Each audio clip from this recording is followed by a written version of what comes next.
My name is Christina. I'm a senior economist at the World Bank.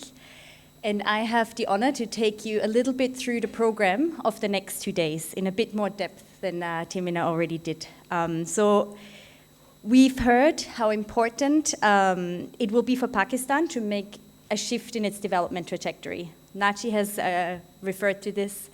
Matthew has referred to this. And as many as you have seen, hopefully, on our website, we have an idea, or we think we have an idea, of what the necessary steps are to achieve these better outcomes of the development trajectory. But now, it's time for us to listen to all of you. We really want to hear from you, for you to inform our debate. So this event is part of a wider outreach program, and this wider outreach program is really meant to generate discussion about the important reforms that are necessary in Pakistan. We're trying to bring together as many different voices as possible and varied perspectives. So we're really trying to broaden the base of who we're talking to. We're really thrilled and very humbled that so many of you are with us this evening. You represent many different backgrounds, different ages, different ethnicities, and we are very grateful for you to be here with us tonight. We have 400 participants in the room. We already had to order more dinner because we didn't know so many of you would come, so we're very happy that you're all here tonight. What is the Reforms for a Brighter Future outreach program? So a lot has happened leading up to today. A lot of exciting stuff. So with the support of PIDE, we've really gone outside of Islamabad and tried to gather different voices. We have had a wide range of stakeholders that we tried to include in this outreach program. We included many students.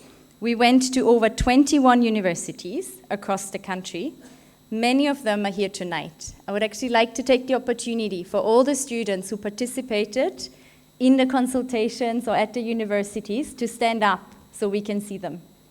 So everyone that's coming from the provinces and from Islamabad and Pindi.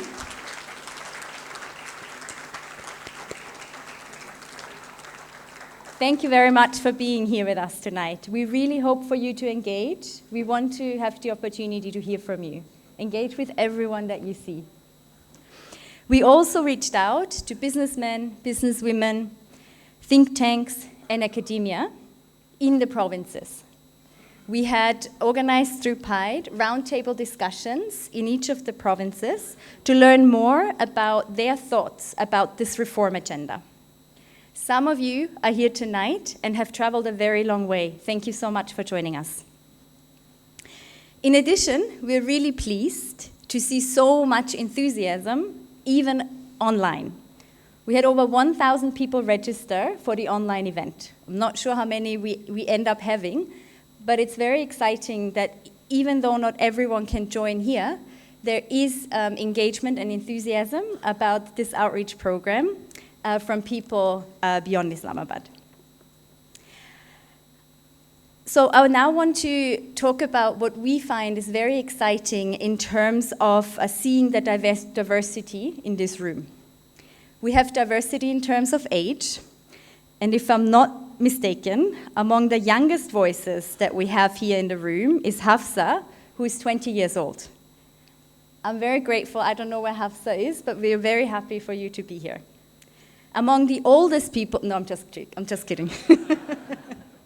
But you know who you are. We also have diversity in terms of geography. Among the voices who has traveled the farthest, to the best of our knowledge, is Nasrullah from Gwada University. Not sure where Nasrullah is, but it has traveled very far. And we also have diversity in terms of experiences. Some of you have traveled to Islamabad for the first time.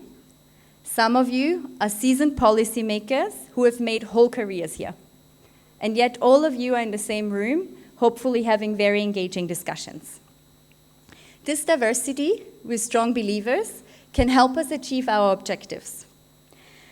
To bring together the many voices of Pakistan to discuss the critical reforms that are needed at this crossroads of the development trajectory. We want to understand from you, hear your perspectives, find out from you what you think is happening in the country, and understand the different dimensions of the challenges and how they affect people across the country. We would like to see interactions, debates across all age groups, across all backgrounds, and across regional or provincial boundaries.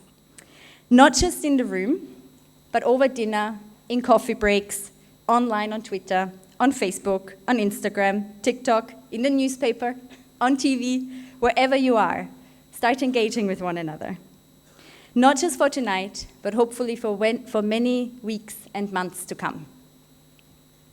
Most importantly, we hope that this event and disengagement program can create the space for as many people as possible to be part of the next steps that are necessary for Pakistan's development agenda. Now I'd like to say a few words about how the sessions are structured. As you can see in the program, and as Tamina has already mentioned, we have 5 different content sessions, one of which starts after me, on reducing child stunting, and 4 sessions we'll have tomorrow. Each session will kick off with a very short video, and this video is meant to talk about the reforms that are necessary to overcome some of the challenges that we see in the country. After the video, we turn to the panel discussion for about 45 minutes. The moderators were instructed to be very strict, and we are serious. If people speak too long, if we hear from only one person, we will cut you off. We're very sorry, but we're really trying to have diverse voices. So moderators were instructed to very strictly keep to the time. Very, very important for us. So this debate or this discussion, the panel discussion, is not intended to lead to a consensus. We don't need to reach any agreements tonight or tomorrow.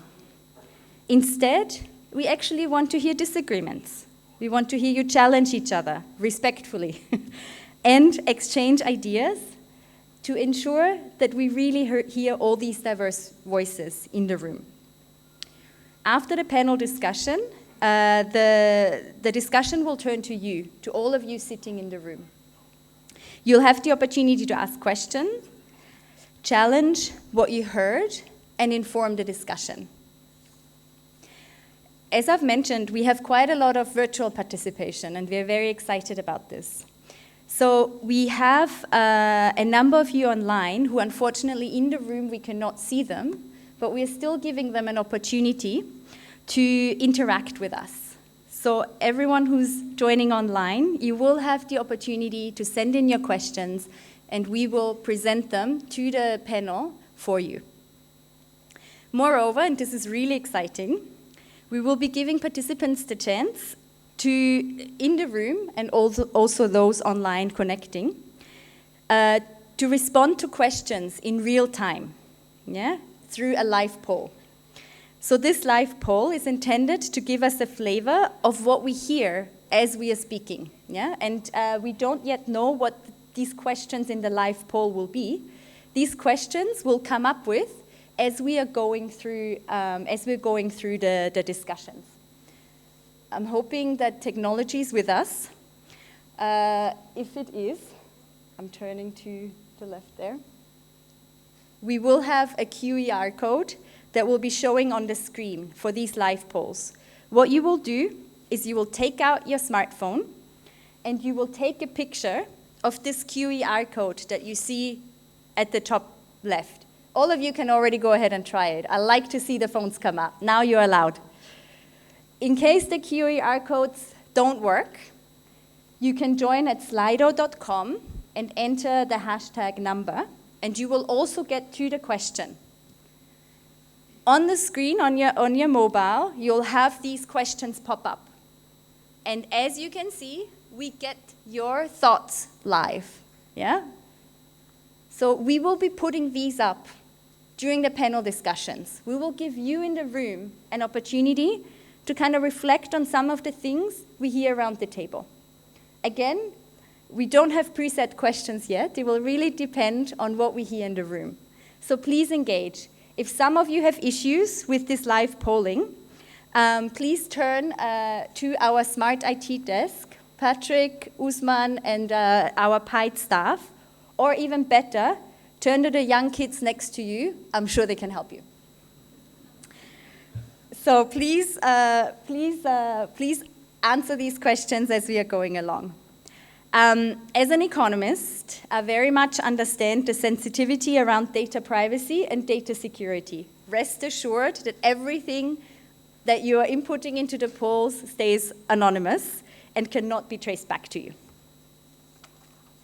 Last but not least, and above all, we hope that this conversation does not stop here at this conference or at this conversation that we're having in the next 2 days. We want you to stay engaged. We would be thrilled, in fact, if you continue to stay engaged with us. We look forward to hearing from you about your thinking, not just tonight, but also tomorrow and in the weeks and months to come. So continue the conversation on #Reforms for a Brighter Future and write to us directly. Check out the Facebook page and check out the website.